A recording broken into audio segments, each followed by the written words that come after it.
The frozen river cracked beneath Paxton Drummond's oars as he drove them into the black water again, ignoring the splinters cutting into his palms, ignoring the way his shoulders screamed in protest, ignoring everything except the small figure huddled on the ice floe that spun farther and farther downstream with every passing second. He had been checking his fishing lines when he heard it, a sound so faint he almost dismissed it as wind through the pines. But something made him look up, made him scan the river's surface, and that was when he saw her. Green skin stark against the white ice, dark hair whipping in the wind, arms wrapped around herself as the current carried her toward the rapids that would shatter her makeshift raft into 1,000 pieces. Paxton did not think. He grabbed his rowboat, shoved it into the water and started rowing. Against the current, against sense, against every survival instinct that told him the rapids would kill them both.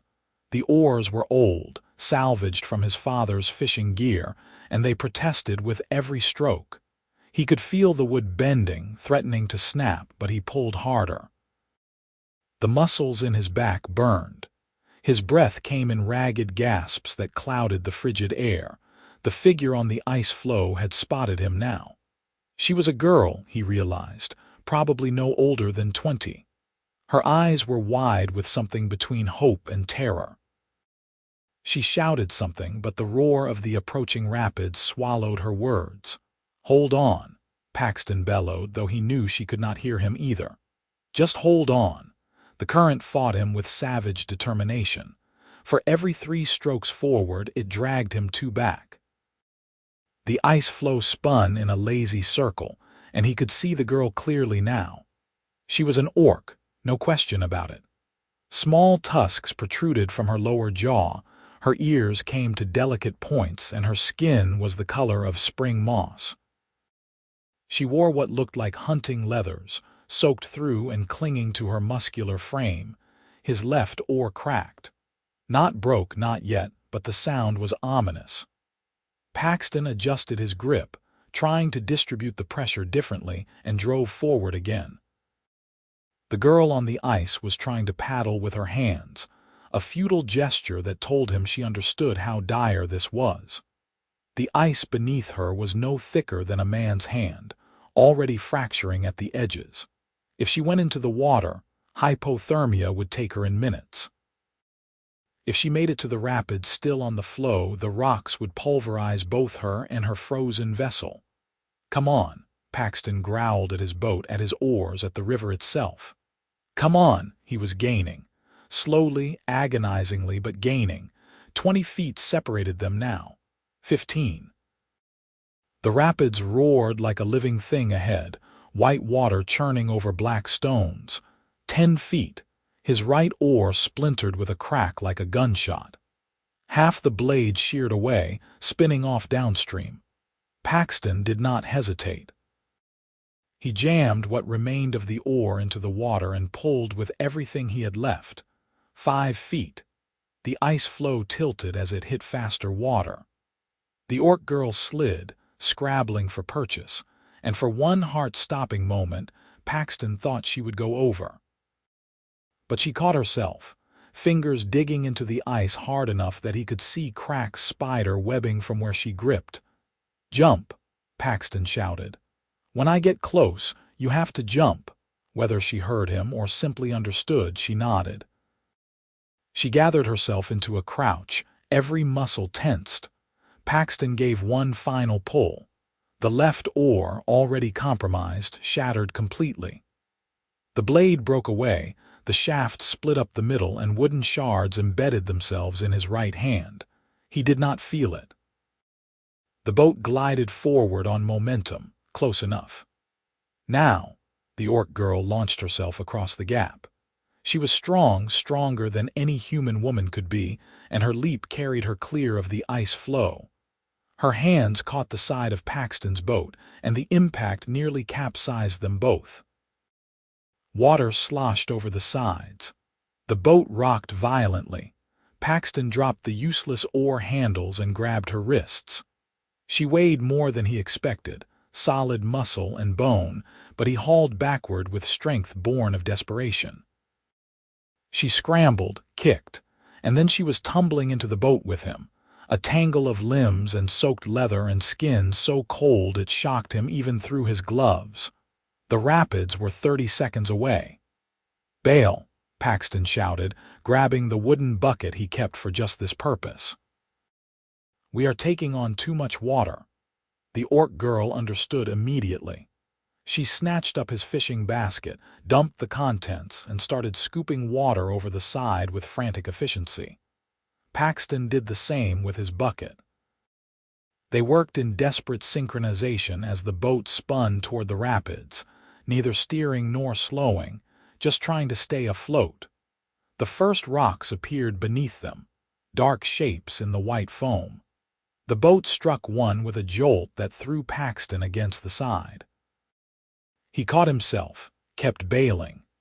Another impact, this one scraping along the bottom with a sound that promised splinters and leaks. Then they were through. The rapids gave way to calmer water, and the current, no longer constricted by rocks, began to slow. The boat was riding lower than Paxton liked, but they were not sinking. Not yet. He dropped his bucket and grabbed the single intact paddle from beneath the seat, the one he used for maneuvering in shallow water. It was not meant for rowing, but it would have to do. He dug it into the water and began the laborious process of guiding them toward the eastern bank. The orc girl kept bailing without being told. Her movements were precise and economical despite the cold that must be seeping into her bones. She did not speak, did not look at him. Just worked until the boat scraped against the rocky shore and Paxton could finally, let himself breathe. He climbed out first, his legs shaking, and pulled the boat higher onto the bank. The orc girl stepped out after him, moving with visible effort. Her lips had taken on a bluish tinge, and she was shivering so hard her teeth chattered. Paxton's cabin was a quarter-mile through the woods. He did not know if she could make it that far, but they had no choice. The temperature was dropping as the sun sank toward the horizon, and wet clothes in this cold were a death sentence. "Can you walk?" he asked. She nodded, though he could see her legs trembling. She took one step, then another. On the third, her knee buckled. Paxton caught her before she hit the ground. She was heavy, as he had noted before, but he had been hauling firewood and rowing boats all his life. He got one arm behind her shoulders, another beneath her knees, and lifted. She stiffened in his arms. "I can walk," she said, and her voice was rough, accented in a way he had never heard before. "I know," Paxton said, "but you do not have to." She opened her mouth as if to argue, then seemed to think better of it. Instead, she went very still, her dark eyes watching him with an intensity that should have made him uncomfortable. It did not. He was too cold and too tired to worry about what an orc girl thought of him. The walk to his cabin felt longer than it ever had. His arms burned with her weight. His feet slipped on ice-slicked rocks. The orc girl did not speak, but he could feel her breathing against his chest, quick and shallow. When his cabin finally appeared through the trees, small and rough but gloriously solid, relief flooded through him. He kicked the door open and carried her inside, setting her down on the bench beside his fireplace. "Stay there," he said, though she showed no signs of moving. He built up the fire with practiced speed, coaxing the embers back to life and adding kindling until flames licked upward. Only when the fire was roaring did he turn back to her. She was watching him still, her expression unreadable. Ice crystals clung to her hair and eyebrows. "You need to get out of those wet clothes," Paxton said, "or you will freeze to death in my cabin, and I did not row through rapids with broken oars just to have you die on my floor." The faintest hint of something that might have been amusement crossed her face. "Turn around," she said. Paxton turned to face the wall. He heard the wet squelch of leather being peeled away, the soft thump of boots hitting the floor. He grabbed a wool blanket from his bed and held it out behind him without looking. After a moment, she took it. "You can turn," she said. She had wrapped the blanket around herself, tucking it securely over her chest. Her wet clothes lay in a pile at her feet, and her skin, now that he could see it properly, was covered in goosebumps. She was still shivering. Paxton hung her leathers near the fire, spacing them so they would dry without scorching. Then he went to his own chest and pulled out a wool shirt that had belonged to his father. It would be too large for her, but it would be warm. He held it out. She took it, and their fingers brushed. Her skin was like ice. "Thank you," she said quietly. Paxton nodded and turned away again while she pulled on the shirt. When she indicated he could look, she was seated back on the bench, the shirt hanging to her knees, the blanket wrapped around her shoulders. She looked smaller somehow, vulnerable in a way that sat oddly with the strength he had felt when he pulled her from the water. He put a kettle on the fire for tea, then realized he should probably check his own condition. His hands were torn up from the oars, blood mixing with river water and splinters. His shirt was soaked through, clinging to his chest. He was shivering too, though adrenaline had kept him from noticing. "Your turn," the orc girl said, and there was no amusement in her voice now, just concern. Paxton stripped off his wet shirt, hanging it beside her leathers. He had another blanket, thinner than the first but sufficient, and he wrapped it around his shoulders. Then he sat down across from her and began the painful process of pulling splinters from his palms. "Let me," she said. He looked up, startled. She had moved closer, kneeling on the floor beside his chair. Her hands, no longer quite so cold, reached for his. "You will just push them deeper," she said. "I have steady hands." Paxton hesitated, then extended his right hand. Her fingers were gentle as she examined the damage, tilting his palm toward the firelight. She worked in silence, extracting each splinter with careful precision. When she finished with his right hand, she moved to his left. "What is your name?" Paxton asked. She did not look up from her work. "Grenna. I am Paxton." "I know," he blinked. "How do you know I have seen you before?" Grenna said. "At the trading post, you sell fish." Paxton tried to remember seeing an orc girl at the trading post and came up blank, but then he had not been looking for one. He had been focused on his business, on getting a fair price for his catch and getting home before dark. "Why were you on the ice?" he asked. Grenna's hands stilled. For a long moment she did not answer. Then she pulled the last splinter from his palm and sat back on her heels. "I was running," she said. "From what?" Her dark eyes met his, and in them he saw something he recognized because he had felt it himself once. Fear. Not of immediate danger, but of something deeper, more pervasive. "From my clan," she said. "From what they wanted me to be." Paxton understood that too. He had been running from something when he came to this cabin in the woods, far from the village where he had grown up, far from the expectations and the memories. He did not press for details. If she wanted to tell him, she would. The kettle began to whistle. Paxton stood, wincing as his abused muscles protested, and poured hot water over dried mint leaves in 2 wooden cups. He handed one to Grenna. She wrapped both hands around it, breathing in the steam. They sat in silence for a while, drinking tea and listening to the fire crackle. Outside, the wind picked up, rattling the shutters. Snow had begun to fall, light flakes at first, then heavier. "You cannot go back out in this," Paxton said. "The storm will get worse before it gets better." Grenna looked toward the window, though there was nothing to see but darkness and swirling white. "I have nowhere to go anyway," she said quietly. "You can stay here," Paxton said, and then wondered why he had offered so quickly, so easily. But the words were out, and he found he did not want to take them back. "Until the storm passes, at least. Then we can figure out what to do." She studied him for a long moment, and he had the distinct impression he was being measured against some internal standard he did not understand. "Why did you come after me?" she asked. "You do not know me. Your boat could have capsized. Your oars broke." Paxton thought about it, about the moment he had seen her on that ice floe, and made the decision without conscious thought. "Because you needed help," he said finally. That seemed like enough reason. Something shifted in Grenna's expression, a subtle softening around her eyes. "Most humans would have let me drown." "I am not most humans." "No," she agreed. "You are not." The storm lasted 3 days. On the first day they barely spoke.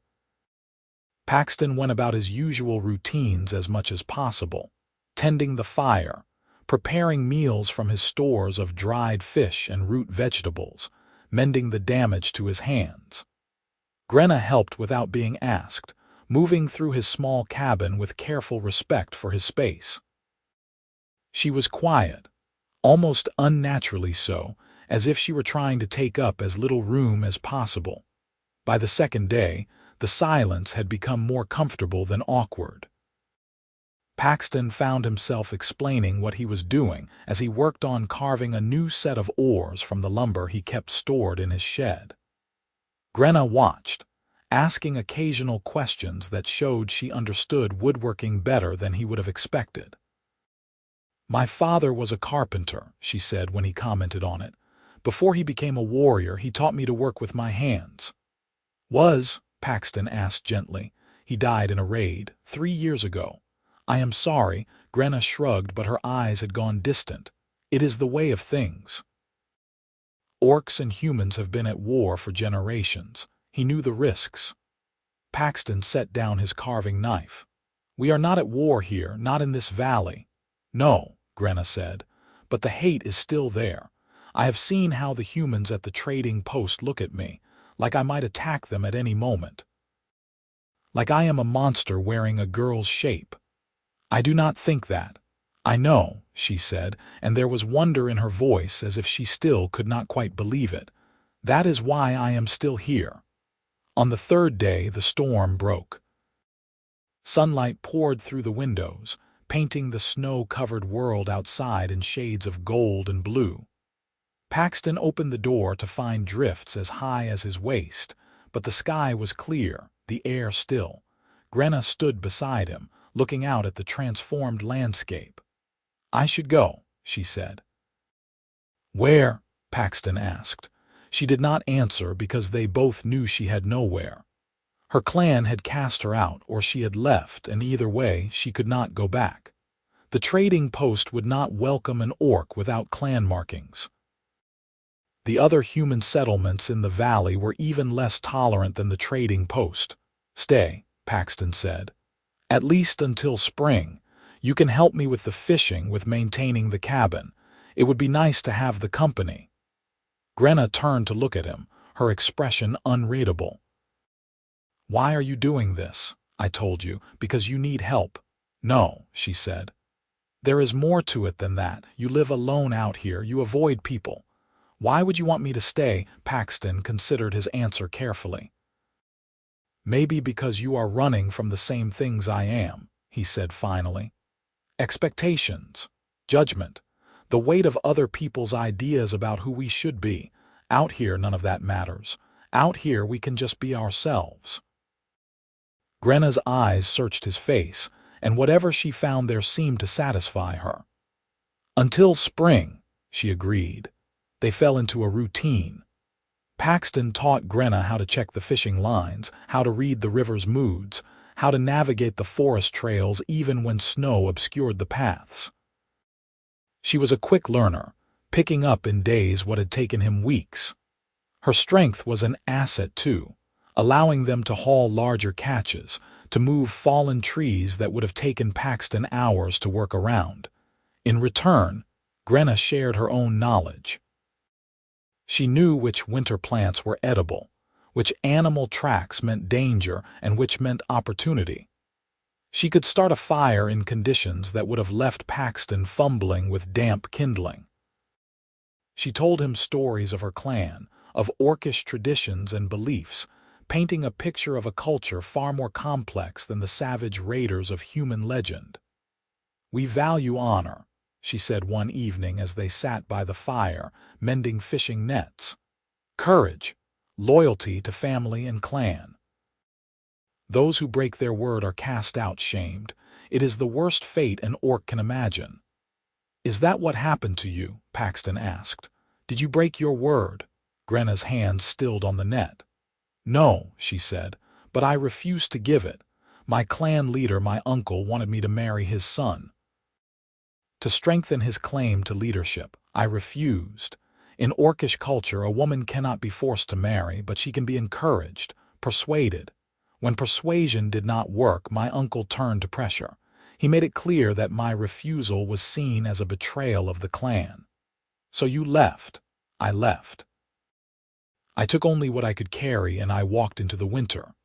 I thought I would find another clan, one that would accept me, but word travels fast. By the time I reached the river, I knew no one would take me in. I was clanless, dishonored in the eyes of my people, even though I had done nothing wrong." Paxton thought about his own reasons for leaving his village, for coming to this isolated cabin. They seemed small compared to what Grenna had faced, but he understood the core of it, the need to escape, the need to breathe. "I am glad you ended up here," he said. Grenna looked at him, and in the firelight her eyes seemed to glow. "So am I." Winter deepened. The days grew shorter, the nights longer and colder. Paxton and Grenna worked side by side, their movements synchronized in a way that came from growing familiarity. They did not talk about what would happen in spring, when the ice melted and Grenna's promise to stay expired. It hung between them, unspoken but present, like the river beneath the frozen surface. One night, a pack of wolves came to the cabin. Paxton woke to the sound of their howling, close enough to raise the hair on the back of his neck. He grabbed his bow and went to the door, peering out into the darkness. At least 6 wolves circled the cabin, their eyes reflecting the moonlight in eerie green flashes. They were winter-starved, bold enough to approach human habitation in search of food. Grenna appeared at his shoulder, carrying the hunting spear she had fashioned from a sapling and his spare knife. "They smell the fish," she said. "They can smell all they want. I am not opening this door. They will wait all night. And if they are desperate enough, they will try to dig under the walls or break through the shutters." Paxton knew she was right. He also knew that his fish stores were hanging in his shed, unprotected. If the wolves got to them, he and Grenna would not survive the rest of winter. "We have to drive them off," Grenna said. "Now, before they commit to an attack." Paxton did not like it, but he could see no other choice. He knocked an arrow. "On 3. Grenna nodded.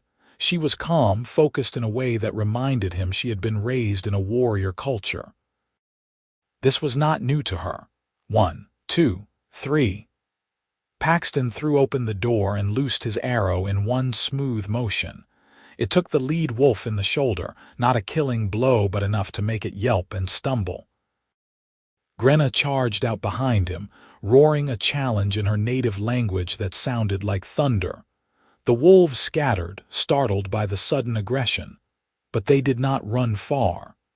They regrouped at the tree line, pacing, watching. Paxton knocked another arrow. Grenna planted her spear in the snow and grabbed a burning branch from the fire. She waved it at the wolves, shouting in that same guttural language. One wolf, braver or more desperate than the others, lunged. Paxton's arrow caught it mid-leap, and it fell in a heap at Grenna's feet. She did not flinch, just thrust the burning branch toward the pack and roared again. That broke them. The wolves turned and fled into the forest, their howls fading into the distance. The wounded one limped after them, leaving a trail of blood in the snow. Paxton lowered his bow, his heart pounding. Grenna extinguished the branch in a snowdrift and turned to him, her face flushed with exertion and adrenaline. "That was good shooting," she said. "That was good everything," Paxton replied. "If you had not been here, I would have spent all night hiding in the cabin and lost my fish stores." Grenna shook her head. "You would have thought of something. You are clever." They stood in the snow for a moment longer, the cold seeping through their clothes, neither quite ready to go back inside. The danger had passed, but the rush of it lingered, making everything seem sharper, more vivid. "I am glad you are here," Paxton said, and this time he meant it in a way that had nothing to do with wolves or fishing or survival. Grenna met his eyes and something passed between them, something unspoken but understood. "I am glad too," she said softly. They went back inside, and neither of them mentioned how close they stood as they warmed themselves by the fire, or how their hands brushed when they reached for the same blanket. The deep cold of midwinter arrived with a vengeance. Some mornings, the ice on the inside of the windows was thick enough to frost the glass opaque. Paxton and Grenna huddled close to the fire, wrapped in every blanket and scrap of wool the cabin contained, and still the cold found them. On the worst night, when the temperature dropped so low that the trees outside cracked like gunshots and the fire seemed to give no warmth at all, Grenna began to shake uncontrollably. "I am fine," she insisted through chattering teeth, but Paxton could see she was not. Her lips had gone pale, her skin ashen beneath its green hue. "Come here," he said, opening the blanket he had wrapped around himself. Grenna hesitated. "That is not proper. Freezing to death is not proper either. This is survival, nothing more." She moved to sit beside him, and he wrapped the blanket around both of them, pulling her against his side. She was cold, so cold, but she was also solid and real and alive. He rubbed her arms through the wool, trying to generate warmth through friction. Slowly, gradually, she stopped shaking. Her breathing evened out.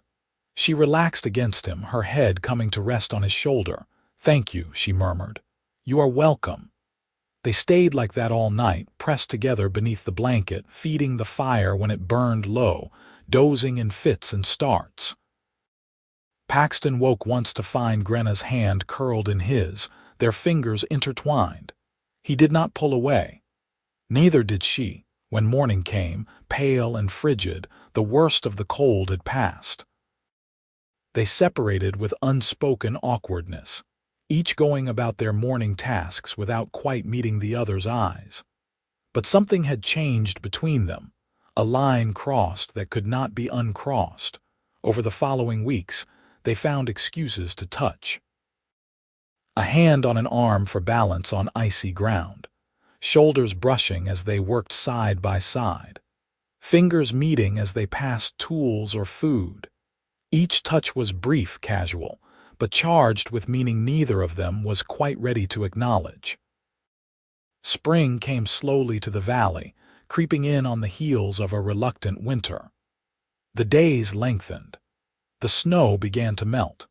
The river ice cracked and broke, flowing downstream in great chunks that would have crushed Paxton's boat if he had been foolish enough to take it out. And Grenna's promise to leave loomed closer. Neither of them spoke of it directly, but the awareness was there in every conversation, every shared task. Paxton found himself watching her more often, memorizing the way she moved, the sound of her laugh, the fierce concentration on her face when she worked on a difficult problem. He did not want her to go. The realization hit him one morning as he watched her check the fishing lines, her movements sure and practiced. He did not want her to go because somewhere over the long winter, this strange, fierce, beautiful orc girl had become the most important person in his world. He was in love with her. The thought should have terrified him. Human and orc. It was forbidden, taboo, the subject of warnings and horror stories. But out here, alone in the wilderness, those rules felt distant and meaningless. What mattered was that she made him laugh, made him think, made him want to be better than he was. What mattered was the way his heart lifted when she smiled at him, the way he felt most himself when she was near. But did she feel the same? Or was he just a convenient refuge, a temporary shelter until she could find somewhere better to go? One evening, as they sat by the fire after dinner, Grenna spoke into the companionable silence. "The ice will be gone soon." Paxton's chest tightened. "Yes. I have been thinking about where I will go." "Have you decided?" Grenna turned to look at him, her dark eyes serious. "That depends." "On what?" "On whether you want me to stay." Paxton's breath caught.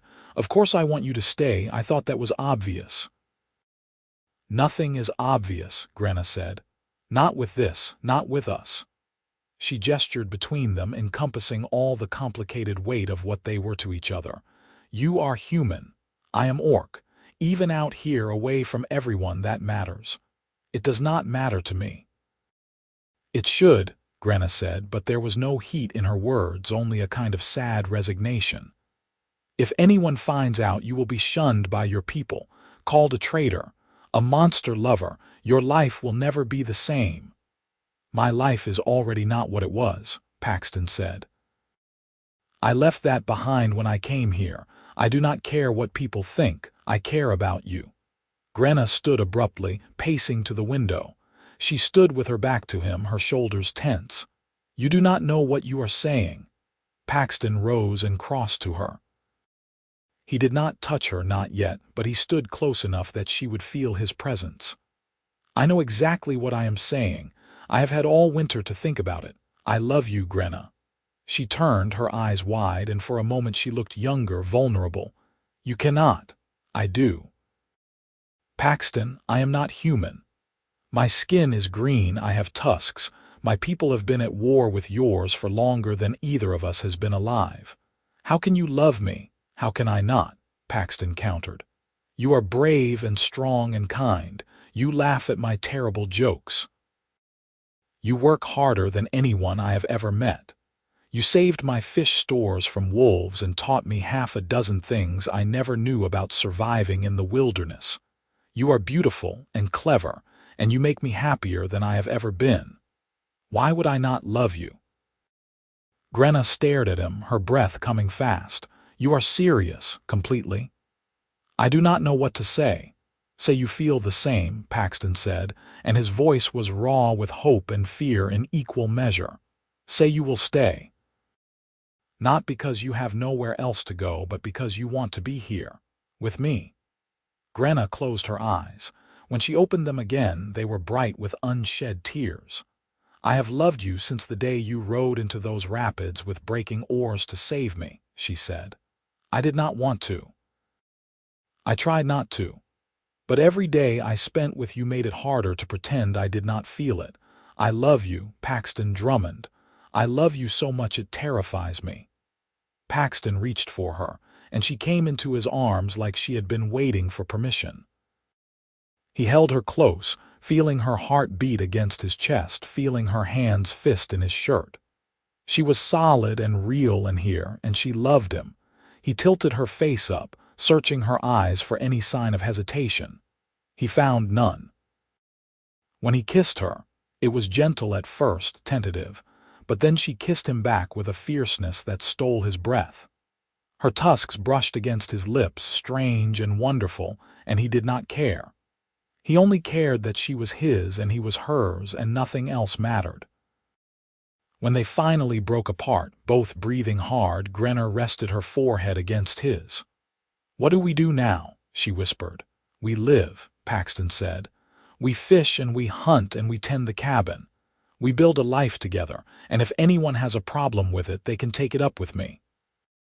Grenna laughed, the sound watery but genuine. "You are very brave for a human." "I learned from the best," Paxton said, and kissed her again. Spring brought new challenges and new joys. The fishing improved as the ice melted and the fish began their spawning runs. Paxton and Grenna worked together seamlessly, their partnership honed by months of practice. They expanded the cabin's small garden, planting seeds Grenna had brought from her clan. She taught him the orcish names for the vegetables and herbs, and he taught her the human songs his mother had sung while working the soil. They were careful at first, wary of prying eyes even in their isolated corner of the valley. But as the weeks passed and no one came, they relaxed. They held hands as they walked the forest paths. They kissed by the fire at night. They slept in the same bed, wrapped in each other's arms, and woke to greet each day together. It was not perfect. They argued sometimes, their different upbringings leading to misunderstandings and hurt feelings. Grenna was used to direct confrontation, to stating problems bluntly and expecting immediate resolution. Paxton preferred to mull things over, to approach conflict obliquely. But they learned to navigate these differences, to communicate across the gap of culture and expectation. One warm afternoon in late spring, Paxton was repairing the cabin's roof when he heard voices on the trail. He froze, hammer in hand, and looked down to where Grenna was weeding the garden. She had heard them too. Her hand moved to the knife she always kept at her belt. Two men emerged from the trees. Paxton recognized them both. Piers Dalton and Percy Doyle, trappers who worked the northern reaches of the valley. He had traded with them a few times, though he did not know them well. "Paxton," Piers called, raising a hand in greeting. "We saw smoke from your chimney and thought we would stop by. It has been a long winter." Paxton climbed down from the roof, very aware of Grenna standing tense and watchful behind him. There was no hiding her, no explaining her away. He would have to trust that his relationship with these men, tenuous as it was, might extend to tolerance. "Piers, Percy," Paxton said, keeping his voice casual. "Good to see you both." The trapper's eyes had found Grenna. Their expressions shifted from friendly to wary in an instant. "Is that an orc?" Percy asked, his hand dropping to his own knife. "Her name is Grenna," Paxton said firmly.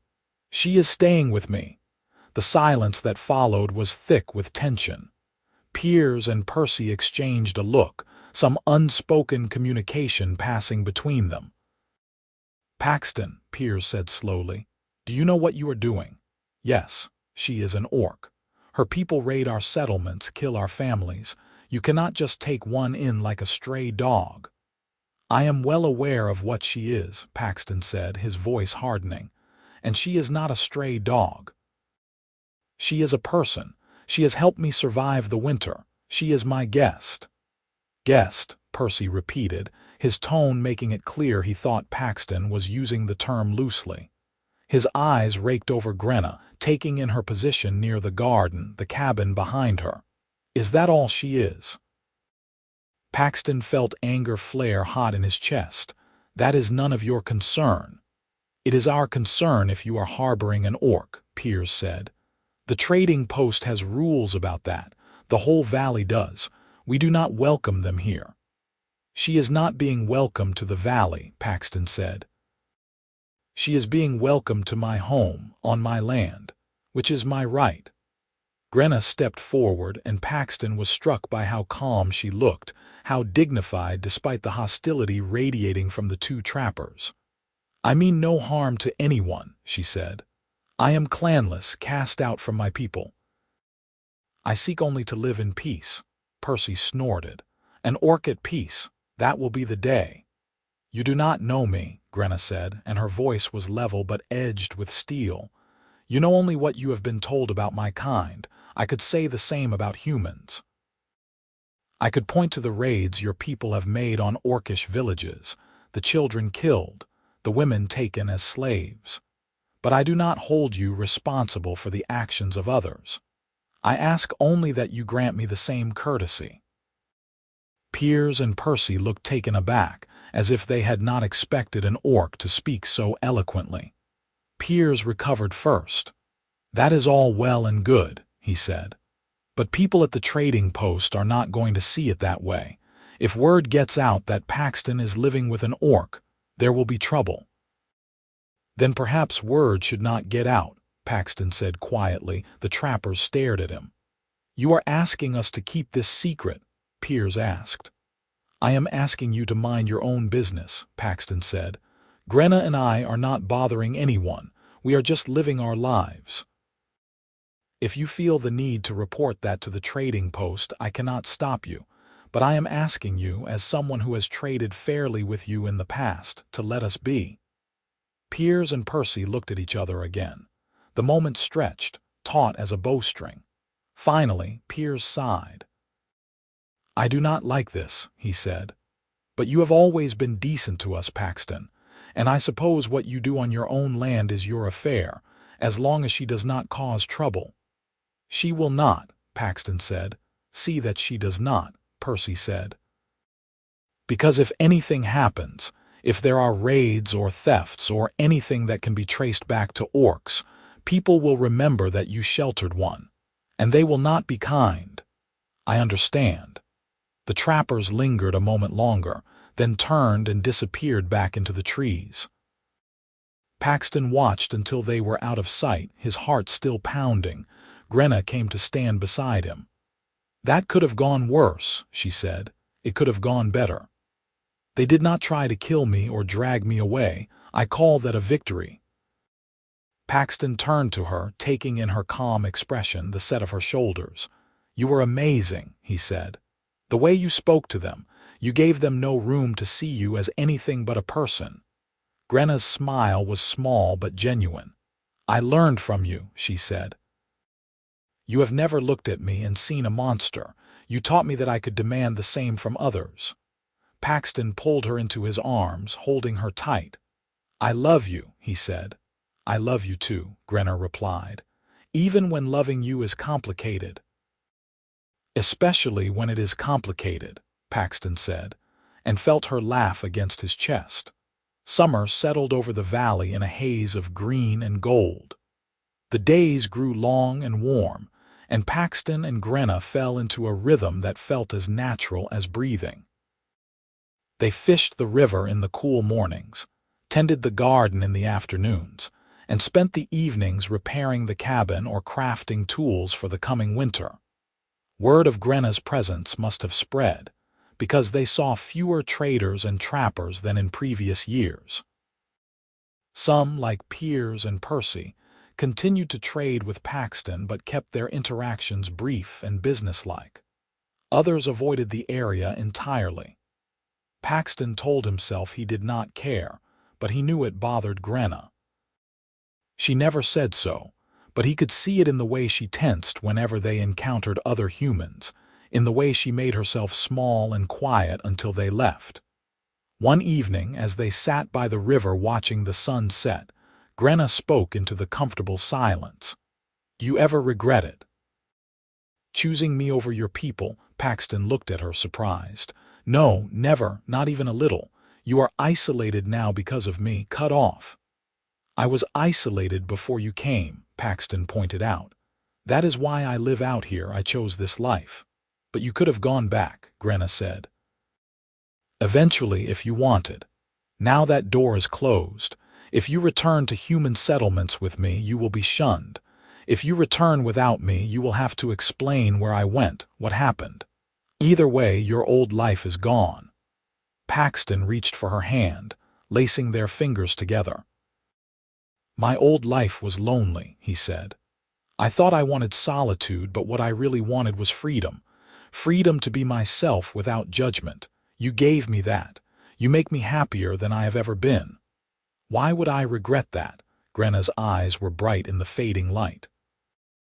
"Because humans are not meant to be alone.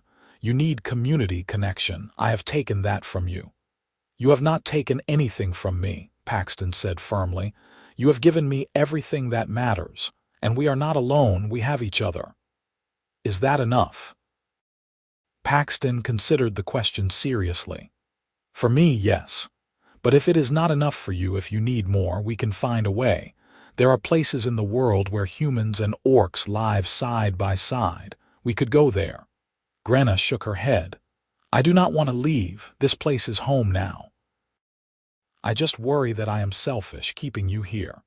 You are not keeping me anywhere, Paxton said. I am here because I want to be, because I love you, because building a life with you is the only thing I want to do.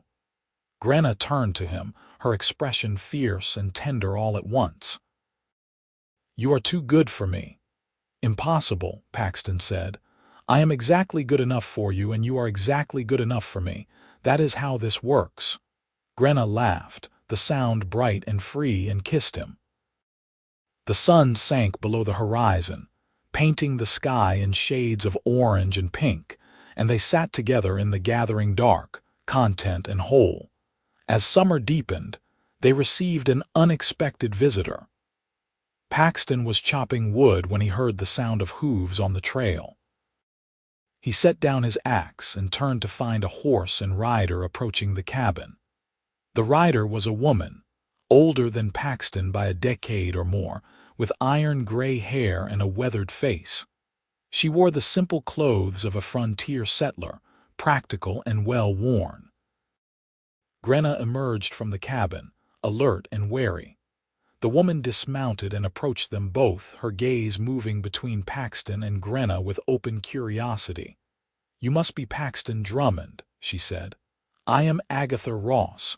I have a homestead about 10 miles north of here. Paxton nodded. He had heard of Agatha Ross. She was known as a fair trader and a woman who did not suffer fools. What brings you out this way? He asked. Curiosity mostly, Agatha said. She turned to Grenna.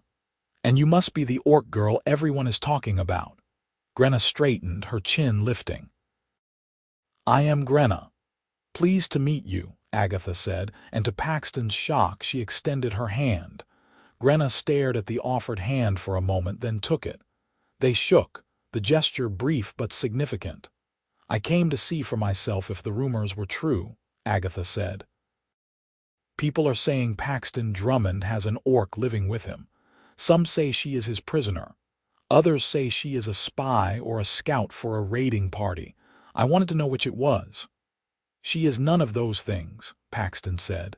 I can see that, Agatha said, her eyes still on Grenna. Anyone with eyes can see she is here by choice. The question is why? Does it matter? Grenna asked. To me, no. But it will matter to others. People fear what they do not understand. An orc living peacefully with a human is outside their understanding. They will try to make sense of it in ways that confirm their existing beliefs. You need to be prepared for that. We are, Paxton said. Agatha nodded. Good, because I did not ride all this way just to satisfy my curiosity. I came to offer help. What kind of help? Paxton asked, suspicious despite himself. The practical kind, Agatha said. If people at the trading post decide you and Grenna are a threat, they might try to do something about it. I have some influence in the area. Not a lot, but enough to make people think twice before they do something stupid. If you need someone to vouch for you to say that Grenna is no danger, I am willing to do that.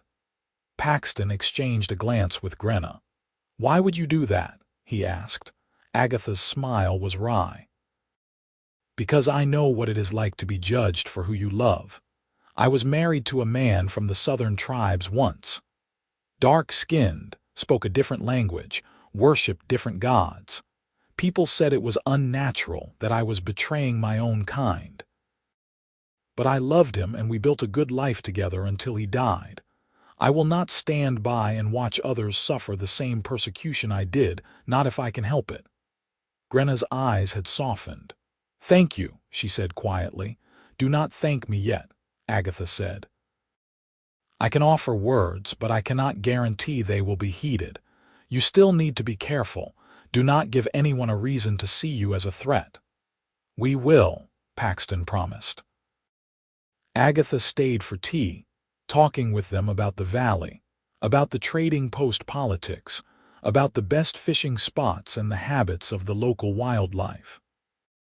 She treated Grenna no differently than she treated Paxton, and when she finally left, Grenna stood watching her ride away with something like hope in her eyes.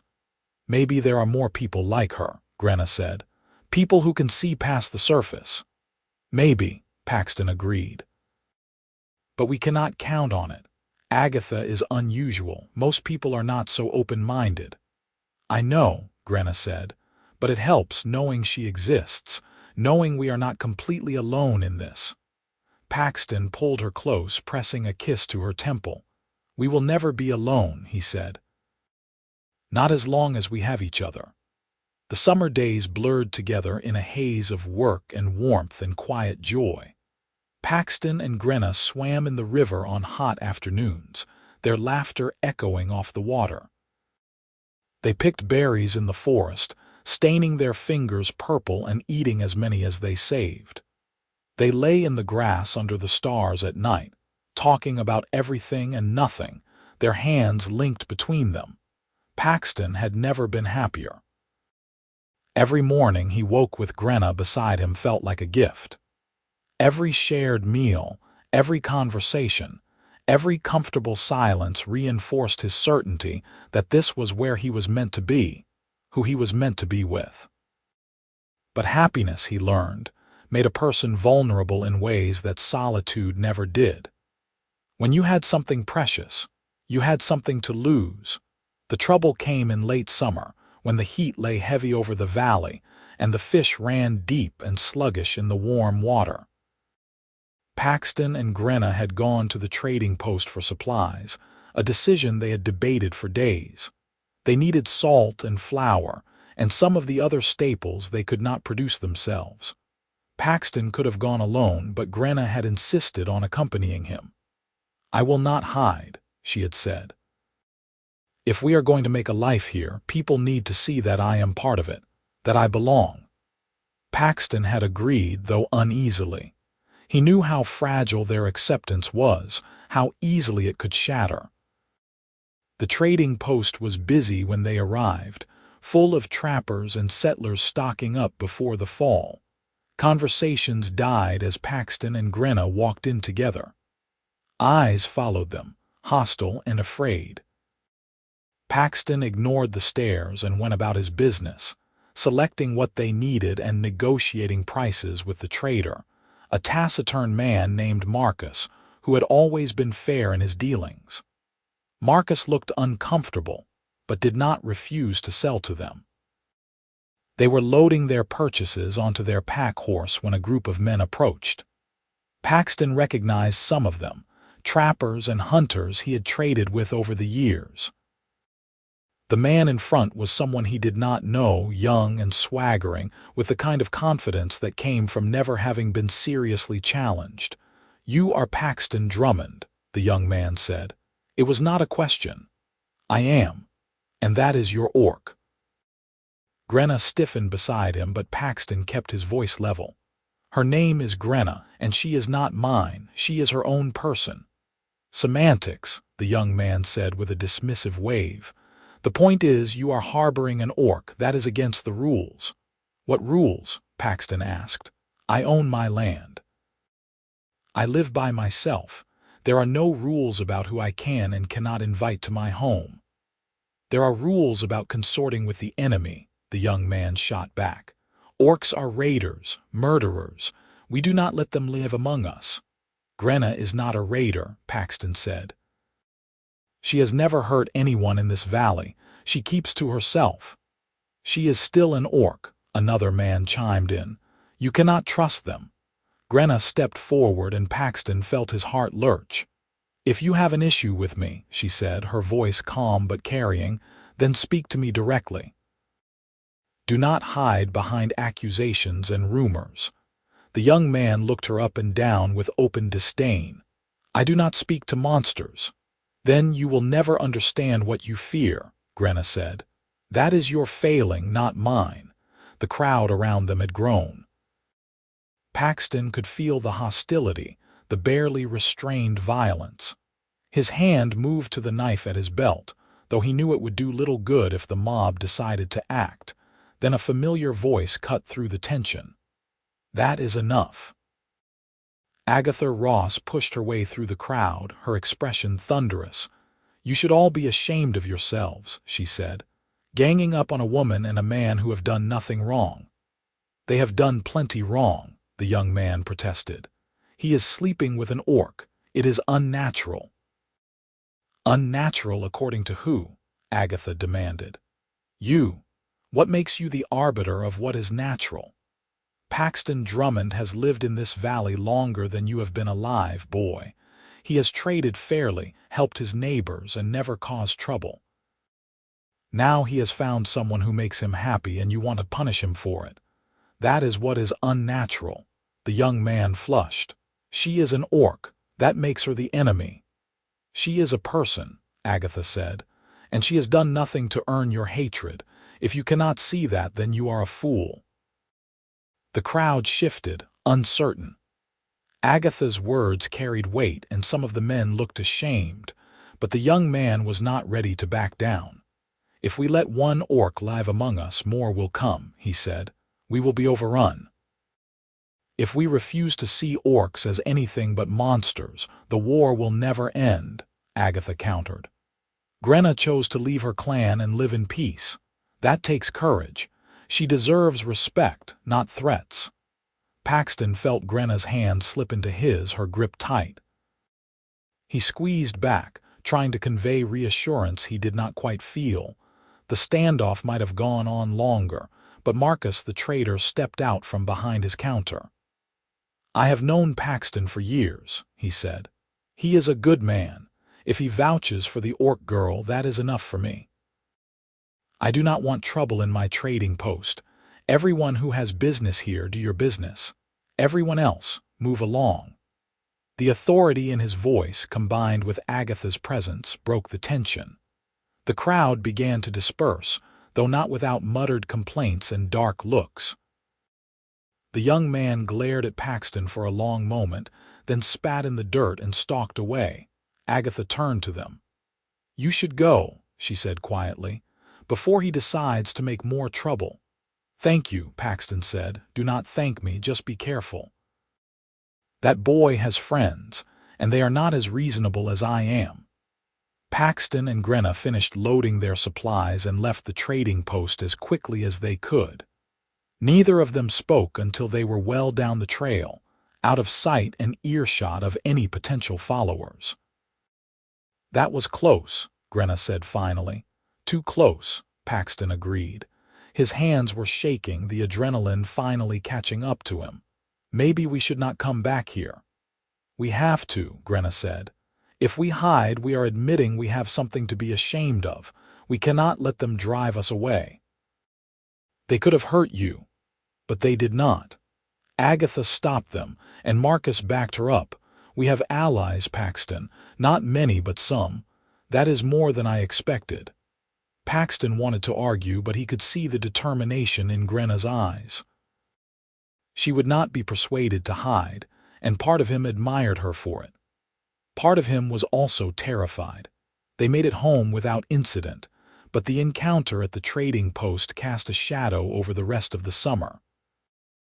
Paxton found himself watching the trails more carefully, jumping at unexpected sounds. Grenna, by contrast, seemed more resolved than ever to live openly, to refuse to be cowed by fear. "If we let them make us afraid," she said one night, "then they have already won. I will not give them that power." Paxton pulled her close, breathing in the scent of her hair, the familiar comfort of her presence. "I am afraid of losing you," he admitted. "You will not lose me," Grenna said. "I am not going anywhere, not unless you send me away." "Never," Paxton said fiercely. "I will never send you away." "Then we face this together," Grenna said. "Whatever comes." Autumn arrived with a chill wind and leaves that turned gold and crimson. Paxton and Grenna worked to prepare for the coming winter, stocking firewood and preserving fish and harvesting the last of the garden vegetables. It felt different this year, knowing they would face the cold together, knowing that Grenna would be there through all of it. On a crisp morning in early autumn, Paxton woke to find Grenna already up, standing at the window and looking out at the forest. There was something contemplative in her posture, something that made him sit up and pay attention. "What are you thinking about?" he asked. Grenna turned, and there was a softness in her expression he had not seen before. "I am thinking that I want to spend the rest of my life with you," she said. Paxton's heart stuttered. "You already are, I know, but I want it to be official. I want to make a promise that cannot be broken, a commitment that is recognized and binding." "You want to get married," Paxton said, the words coming out half statement, half question. "Yes," Grenna said. "If you will have me." Paxton crossed the room in 3 strides and took her hands in his. "Of course I will have you. I have wanted to ask you the same thing for weeks, but I was afraid you would think it was too soon, or that you would not want to tie yourself to me in that way." Grenna laughed, the sound bright and free. "Too soon? Paxton, we have survived a winter together.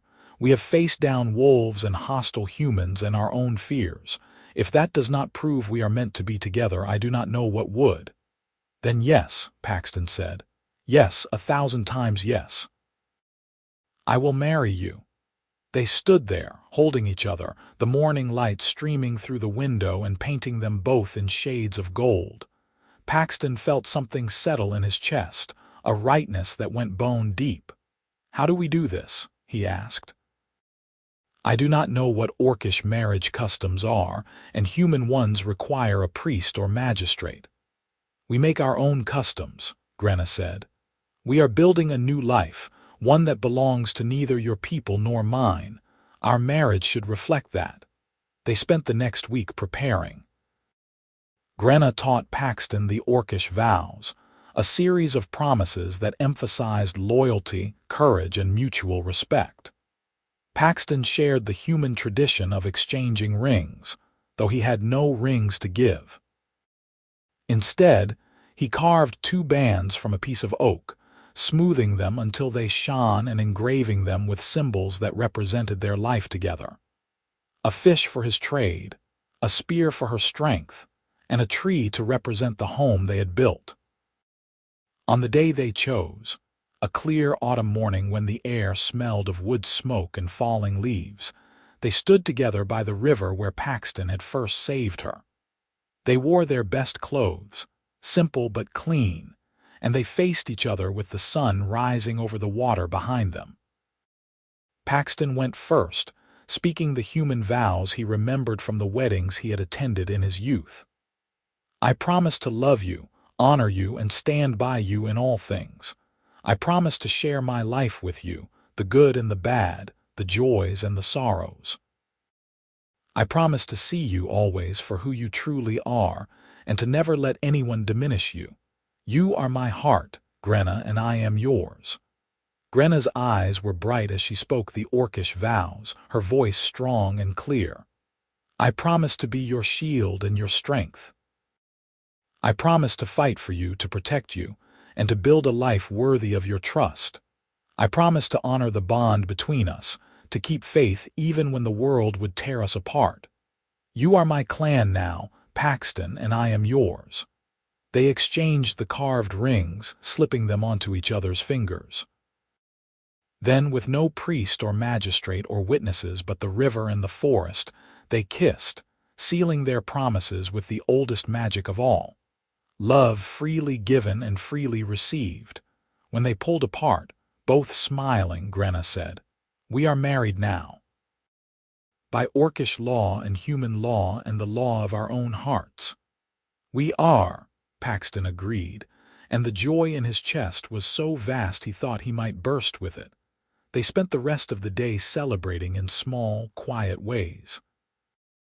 They ate a special meal Grenna had prepared, roasted fish and root vegetables seasoned with herbs from the garden. They walked through the forest, hand in hand, talking about their future.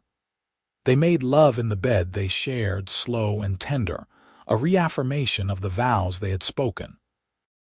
As the sun set and they lay tangled together beneath the blankets, Paxton felt a peace he had never known before. He was married. To an orc. To the woman he loved more than anything in the world. It should have been impossible, but it was real, and it was theirs. "I love you, Grenna Drummond," he said, testing out her new name. Grenna smiled against his shoulder. "I love you, Paxton Drummond," My husband. The word sent a thrill through him. Husband, he was a husband, she was his wife, they were a family. We are going to be happy, Paxton said. I know it.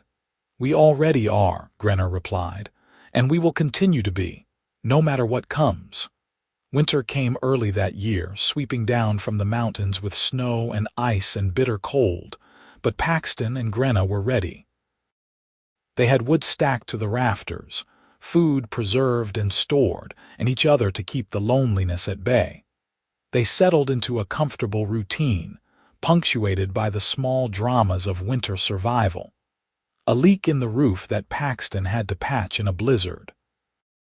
A raccoon that got into their stores and had to be chased out with much shouting and laughter. Long evenings by the fire, talking and reading and simply being together. On the darkest night of the year, the winter solstice, Grenna gave Paxton a gift. It was a carving, a small wooden figure of a man and an orc standing side by side, their hands linked. She had worked on it in secret, stealing moments when he was out checking the fishing lines or gathering firewood. It is us, she said, so we always remember what we have built. Paxton held the carving carefully, his throat tight with emotion. It is perfect, he said. Thank you. He gave her his own gift, a necklace he had made from a piece of river stone he had found the previous summer. It was smooth and dark, shot through with veins of white, and he had polished it until it gleamed. He had strung it on a leather cord and carved their initials on the back. It is beautiful, Grenna said, fastening it around her neck. I will never take it off. They held each other by the fire, the winter wind howling outside, and Paxton thought about how far they had come. From that desperate day on the river to this, a marriage, a home, a life built on love and trust and sheer stubborn determination.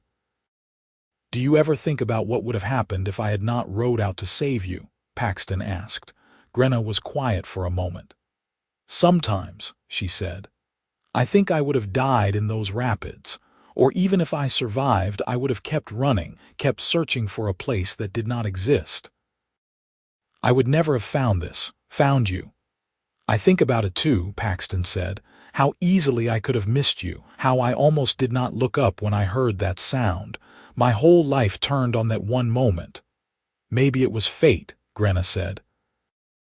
Maybe the gods, yours or mine or some we have never heard of, put us on that river at that exact time for a reason. Maybe, Paxton agreed, or maybe it was just luck. Either way, I am grateful. So am I, Grenna said. So am I.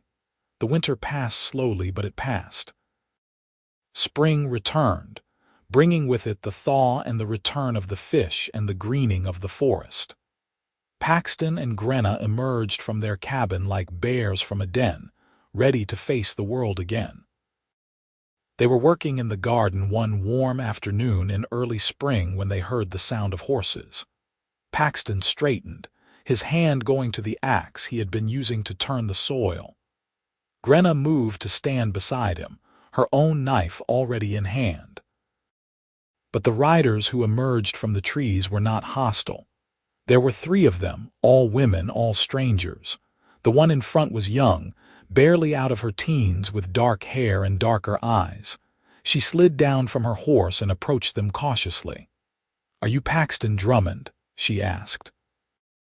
"I am." The young woman's eyes moved to Grenna and her expression shifted to something like relief. "And you are Grenna, the orc who married a human." Grenna tensed. "How do you know that, word spreads?" the young woman said. "There are those who disapprove, but there are also those who are inspired. I am one of the latter." She gestured to the 2 women behind her. "My name is Alara. These are my friends, Mira and Sarah. We have come seeking your help." "What kind of help?" Paxton asked warily. Alara took a deep breath. "I am in love with an orc man. His name is Garak, and he was part of a raiding party that attacked my village last year, but he refused to kill anyone. He helped me hide instead, and when his clan left, he stayed behind. We have been meeting in secret, but it cannot continue. We want to be together to build a life like you have, but we do not know how. We do not know where to start." Paxton and Grenna exchanged a glance. "It is not easy," Grenna said. "You will face hostility from both your people and his. You will be isolated. People will judge you, threaten you, try to tear you apart." "We know," Alara said, "but we love each other. That has to be enough." "Love is not always enough," Paxton said gently. "You also need courage and determination, and a willingness to stand up for what you believe in even when the whole world is against you." "We have those things," Mira, one of the other women, said. She looked to be older than Alara, with gray threading through her hair. "I am in love with an orc woman. She is from a different clan, one that has made peace with the humans near their territory. But even there, we are not accepted. We want to find a place where we can live openly." The third woman, Sarah, nodded. "And I am already married to an orc. We have been hiding for 2 years, pretending he is my hired hand. But we are tired of pretending. We heard that you live openly, that you made it work. We want to know how." Paxton felt something shift inside him, a sense of purpose he had not known he needed. "Come inside," he said. "We will tell you everything we know." They spent the afternoon talking, sharing their stories and their struggles. Paxton and Grenna offered what advice they could, but mostly they listened. They learned that there were more people like them than they had realized, humans and orcs falling in love despite the prohibitions, seeking a way to be together. "What you need," Grenna said thoughtfully, "is a place. Somewhere you can all go where you will not be judged or threatened. Somewhere you can build a community." "Where would we find such a place?" Alara asked. Paxton thought about the valley, about the miles of wilderness and unclaimed land. "Here," he said, "or near here. There is plenty of space. If we banded together, built a settlement, we could protect each other. We could create the world we want to live in instead of waiting for it to come to us." The women looked at each other, hope kindling in their eyes. "You would do that?" Sarah asked. "You would help us build something like that?" "Yes," Grenna said, and Paxton could hear the certainty in her voice. "We would. Because we know what it is like to feel alone. We know what it is like to be judged for loving someone. If we can help others avoid that pain, we will." "Then count us in," Mira said. "We will bring Garak and the others. We will build this together." Over the following months, word spread. More couples came, humans and orcs who had defied convention to be together. They came from all over the region, drawn by the promise of a place where they would be accepted. Some were young, like Alara and Garak.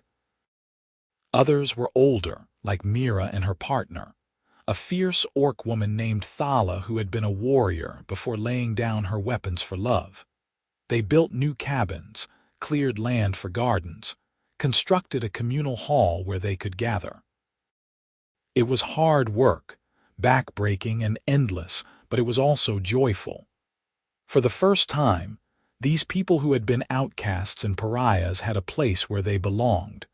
Paxton and Grenna found themselves at the center of it all, not because they sought leadership, but because others looked to them. They were the first, the proof that it could be done. They mediated disputes, offered advice, and worked alongside everyone else to build the settlement they were calling Haven. Not everyone was happy about it. The trading post sent a delegation demanding they disband. Some of the orc clans sent warriors to retrieve their clanless members. But Haven held firm. They were not aggressive, but they were not pushovers either. They made it clear that they would defend themselves if necessary, and that they would not be driven away. Agatha Ross became a regular visitor, bringing news from the outside world and supplies they could not produce themselves. She also brought allies, humans who believed in what Haven was trying to do, who were tired of the endless cycle of hatred and violence. 1 year after their marriage, Paxton and Grenna stood on the porch of their cabin and looked out at the settlement that had grown around them. Smoke rose from a dozen chimneys. Children, human and orc and some who were both, played in the central square. The sound of laughter and conversation drifted on the wind.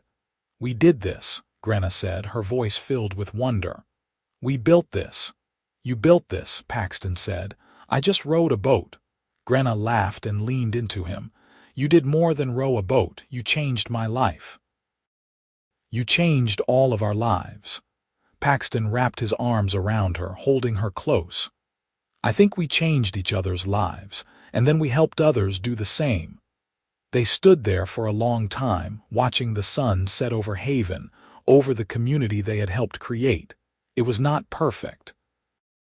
There were still challenges, still people who hated them for what they represented, but it was real and it was theirs and it was growing. "I love you," Paxton said. "I love you too," Grenna replied. "My husband, my heart, the man who rowed against the current until his oars cracked." "For you," Paxton said. "Always for you." As the stars began to emerge in the darkening sky, they went inside their cabin, the home they had built together, the foundation of the life they were still creating. They had faced the rapids and survived. They had faced hatred and endured. They had faced the unknown and built something beautiful from it. And they would continue to do so together for the rest of their days. Because love, real love, was not just about the grand gestures or the desperate rescues. It was about showing up every day, about choosing each other over and over again, about building a life one small moment at a time. Paxton and Grenna had done that, and they would keep doing it. Not because it was easy, but because it was worth it. Because they were worth it. And because the world they were creating, one where humans and orcs could love freely and live openly, was a world worth fighting for. In the end, that was the greatest rescue of all. Not the moment on the river, dramatic as it was, but the quiet, steady work of building a future together. Of saving each other, day after day, from loneliness and fear and the crushing weight of other people's expectations. They had rowed against the current, and their oars had cracked, but they had reached the shore. And on that shore, they had planted seeds that would grow into something larger and more beautiful than either of them had ever imagined. They were home. They were together. And they were, at last, free.